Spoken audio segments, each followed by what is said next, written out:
Bismillahirrahmanirrahim. Assalamualaikum warahmatullahi wabarakatuh. Salam sejahtera buat kita semua. Hari ini saya pengen bikin vlog ya buat Flash web development pakai Python sama Bootstrap lah ya, plus offline Bootstrap juga saya pengen sharing juga. Oke, di sini saya pakai virtual environment. Kalau teman-teman nggak pakai virtual environment nggak apa-apa, tapi saya sangat merekomendasikan untuk pakai virtual environment. Kebetulan saya di sini juga pakai Ubuntu ya. Kalau nggak pakai Ubuntu nggak apa-apa juga, soalnya sama aja sih sebenarnya. Oke, kita coba bikin virtual environment dulu ya. Saya bikin ini. Kalau nanti ada yang mau tutorial buat virtual environment, nanti tinggal di komen di bawah aja ya. Sekarang saya udah bikin virtual environment, terus saya mau activate dulu ya, flash env bin activate. Nah, sekarang kita udah di virtual environment. Jadi salah satu keuntungan virtual environment adalah pada saat kita activate, kita masuk ke dalam sebuah environment virtual. Jadi PC kita nggak akan terimpact gitu. Virtual environment ini dibuat cuman buat Python aja ya, maksudnya buat remove dependensi ya di Pythonnya gitu. Jadi kita mengisolate environment lah istilahnya pada saat kita mau bikin development. Lebih enak sih. Jadi nanti misalnya kayak di sini saya punya buat misalnya Matra gitu kan, ada punya buat aplikasi saya juga gitu kan. Kalau mau bikin misalnya aplikasi yang berbau Selenium, dia punya virtual environment sendiri. Kalau aplikasi berbau network punya virtual environment sendiri. Serunya itu sih. Langsung aja ya kita ke sini. Terus saya bikin folder baru deh, namanya script. Jadi kita bakal bermain di sini. Kebetulan saya pakai editornya pakai Visual Studio Code ya. Cek dikit teman-teman. Oke, masih aktif.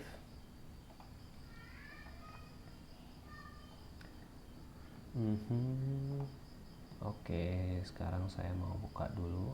Saya rekomendasiin Visual Studio Code sih ya. Kalau yang lain belum pernah nyoba soalnya. Ini oke lah kalau menurut saya sih. Yang pakai Sublime Text juga monggo. Dan saya lebih suka di sini sih.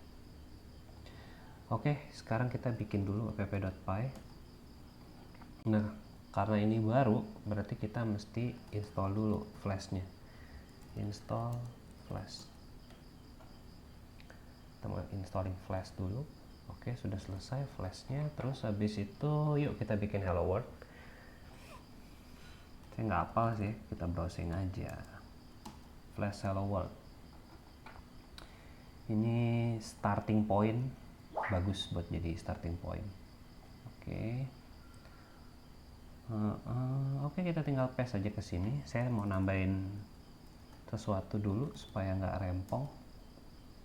Kalau di Visual Studio Code tinggal ketik main, dia langsung ya keluarin block code-nya if name sama dengan main.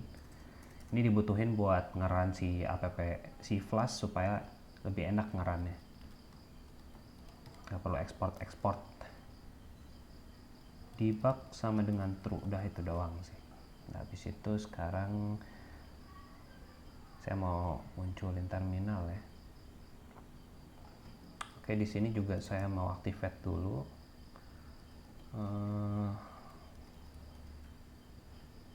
Flash bin activate. Oke, saya udah punya. Oke, tinggal jalanin aja teman-teman. Nggak ada yang jadi masalah. Oke, kita mulai testing pakai private ya atau incognito. Saya menyarankan kita testing environment-nya pakai incognito aja, soalnya dia nggak pakai cache gitu, lebih enak. Nanti bakal banyak yang aneh-aneh deh. Atau kita coba nyari yang aneh-aneh dulu. Siapa tahu dapat yang aneh-aneh, nanti jadi kelihatan gitu apa sih gunanya incognito. Oke, kita udah masuk ya. Kalau kita lihat page source-nya nih masih normal biasa, belum ada bahasa HTML-nya sama sekali. Nah, sekarang kita coba langsung bikin aja strukturnya lah ya. Nah, dia buat template kita harus bikin namanya templates. Jadi ada dua folder yang menurut saya cukup penting. Yang satu templates, satu lagi static. Dua-duanya bakal kita coba di sini ya. kita bakal bikin base dulu, HTML. Nah, kita bikin home dulu deh, biar pendekatannya lebih enak. Kita cari contekan aja di Bootstrap ya. Bootstrap banyak dia contekannya buat memulai. Sambil ngopi ya teman-teman ya. Kita langsung get started aja, scroll agak ke bawah. Nanti di sini bakal dapat starter template. Ini langsung copy aja. Langsung taruh di home. Kita save dulu. Terus habis itu ini kita ganti ya. Ini jadiin home karena kita kan pakai root nih. Terus kita pakai HTML, terus gimana nih naruh HTML supaya bisa dijalankan gitu kan. Sekarang kan kita nggak pakai HTML kan. Nah itu caranya gampang ya, tinggal import modulnya si Flash saja ya, namanya render. Kalau di Visual Studio Code ketik re aja dia langsung muncul, tinggal di enter, pilih bawah terus enter aja. Terus ini caranya gimana, tetap harus kita return ya, kita render templatenya, terus kita kasih aja nama templatenya HTML. Oke, sekarang kita coba lihat apa yang terjadi. Apakah sudah berubah? Agak lama ya. Nah, mungkin kelihatannya gede doang ya, tapi kalau mau lihat, kita lihat view page source-nya. Nah, seperti yang kita lihat sekarang udah ada tuh doc type-nya HTML, udah render secara sempurna gitu.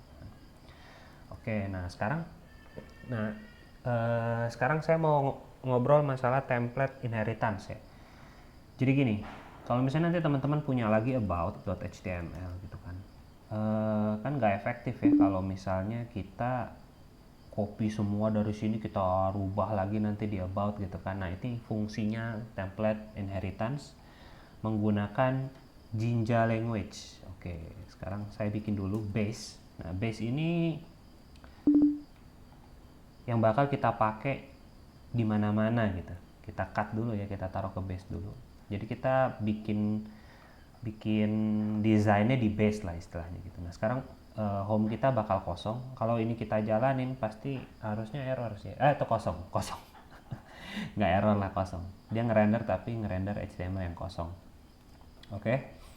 Nah gimana caranya sekarang kita manggil si base ini di home HTML. Jadi kita bisa pakai base ini dimanapun kita mau, baik itu di home, di about ataupun di page-page yang lain.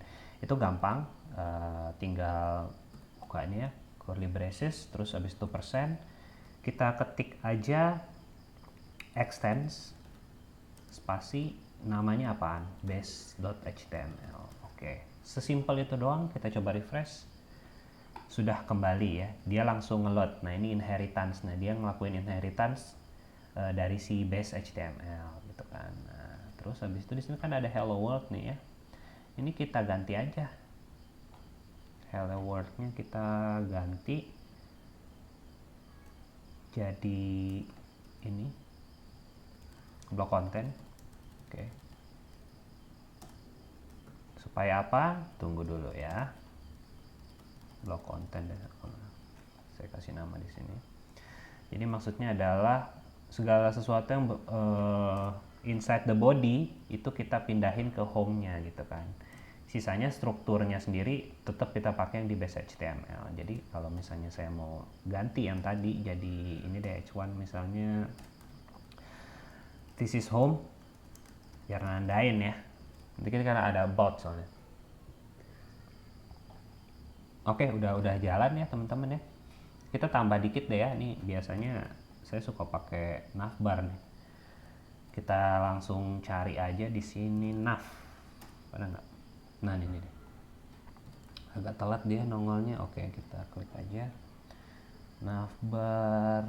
Nah ini ada. Tinggal di copy, terus kita taruh di body ya. Nih, kita taruh di bawah sini. Oke, sudah mantap. Oke, mantap nih. Ini ntar indennya kurang asik. Coba kita. Oh, malah kesini. Sudahlah. Oke, kita lihat dulu muncul nggak. Nah, udah muncul. Oke. Sekarang udah muncul. Terus kita ngapain lagi nih? Kita bikin about ya. Ayo kita bikin about, jadinya gampang, kita nggak perlu copy semuanya, rubah sana rubah sini, tinggal copy ini aja, masukin ke sini, set, kita tandain ya this is about. Terus habis itu kita masuk ke aplikasi kita yang kita punya. Flash ini saya rekomendasikan buat yang mulai belajar web di Python ya, soalnya simple banget sih menurut saya sih. Ada dua home-nya, makanya ngaco, kita ganti ini jadi about. Terus habis itu ini kita ganti jadi home, about juga. Oke, kita running lagi ya. Dia kalau ada kesalahan dia pasti error. Kita coba lihat dulu. Oke, di sini belum ada about karena belum ada link, tapi kalau kita ganti di sini jadi about, oke, ini kan masih error kan. Ini keanehan-keanehan ini terjadi karena tidak incognito, teman-teman. Nah, itu dia. Ini udah mulai aneh, kita pindah ke incognito ya. Oke, cookie sih yang bikin penyakit biasanya. Makanya kita pakai incognito aja, dia anti cookies dia, anti mainstream. Lanjut, cek dikit teman-teman. Masih aman ya. Kita lanjut lagi. Oke, sekarang gini. Kan kalau kan nggak mungkin kan kita masa mesti ngetik-ketik kayak gini untuk pindah ke about kan. Kita rubah dulu yuk linknya yuk. Yuk kita rubah dulu linknya. Mana linknya? Ini salah satu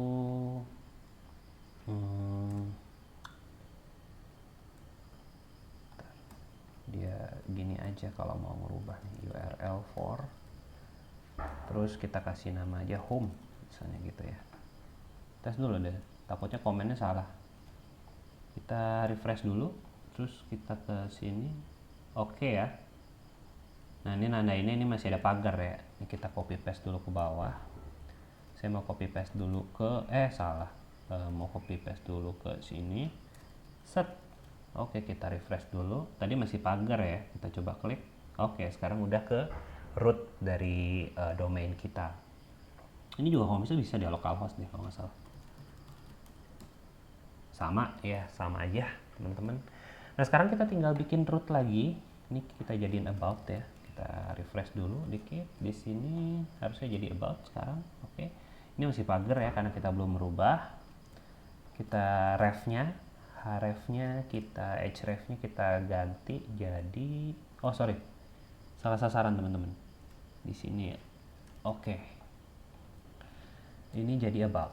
Nah, gini aja. Sebenarnya bisa ya pakai begini. Sebenarnya bisa tapi nggak recommended. Kemarin ada error yang terjadi makanya saya nggak merekomendasikan.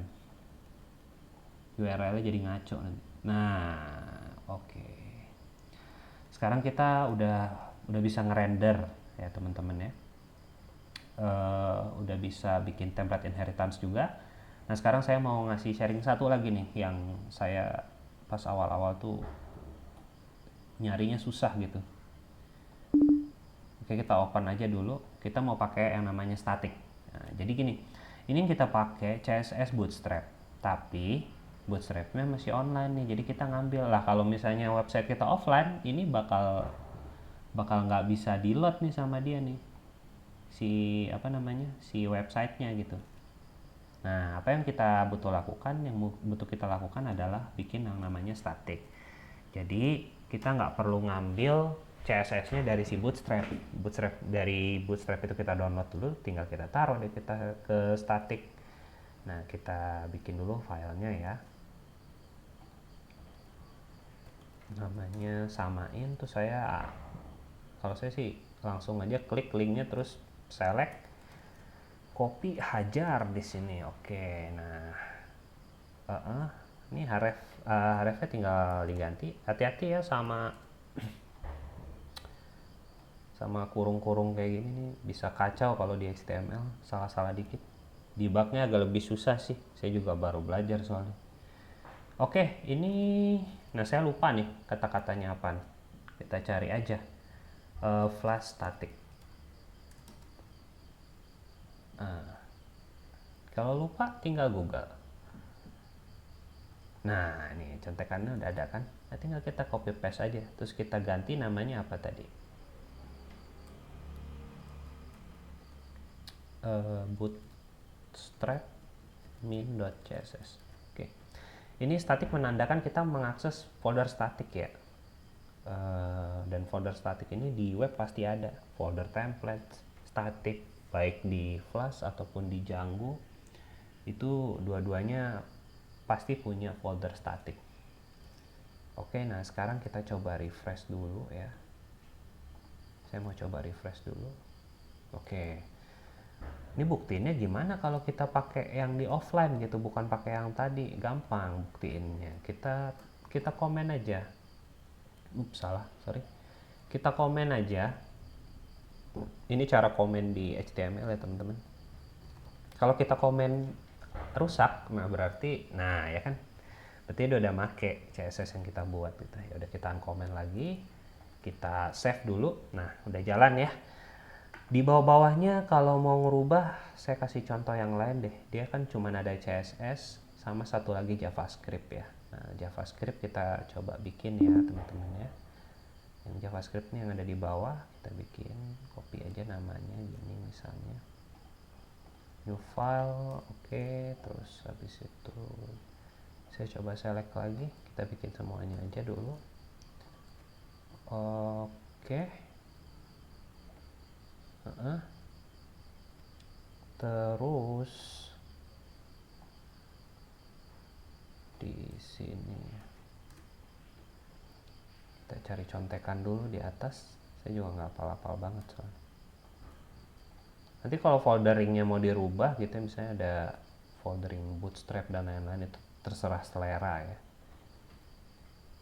Ini panjang banget, males.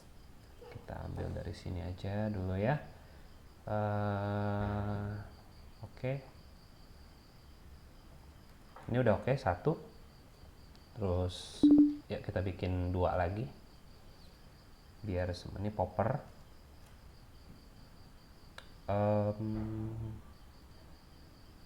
Kita bikin ya. Paste.html. Oke. Kita rubah jadi lokal lagi.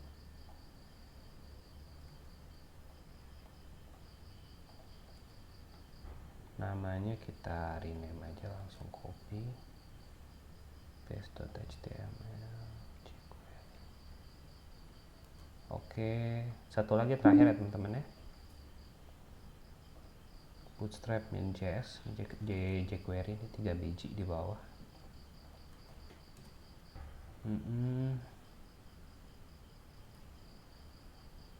Kita copy lagi isinya, copy lagi, terus ini masih kosong kan. Oke, terus kita rubah ya jadi lokal.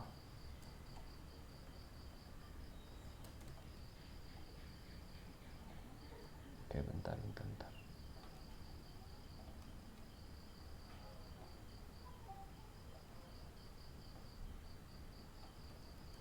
Oke, udah semua.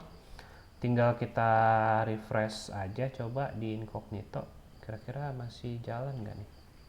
Kalau JS ini sih sebenarnya ini nggak bakal jalan kalau JS-nya nggak jalan ya. Kita pastiin, yuk. Kita komen. Ini komen kita bisa begini ya komennya, jadi nggak perlu satu-satu gitu, langsung semuanya. Kita lihat. Nah, ini saya coba klik nggak muncul ya. Ini berarti JavaScript-nya udah jalan teman-teman. Oke, gitu aja. Vlog simple ya buat Flash untuk web development. Jadi Flash gampang banget, sangat recommended untuk dicoba untuk yang ngulik-ngulik web development lah. Kalau yang simple-simple gitu kan, yang susah juga bisa gitu kan, dan support microservices juga dan lain-lain. Nanti kalau ada yang terbaru lagi saya bakal sharing lagi deh ya. Oke, segitu aja video dari saya. Sampai jumpa di video yang akan datang.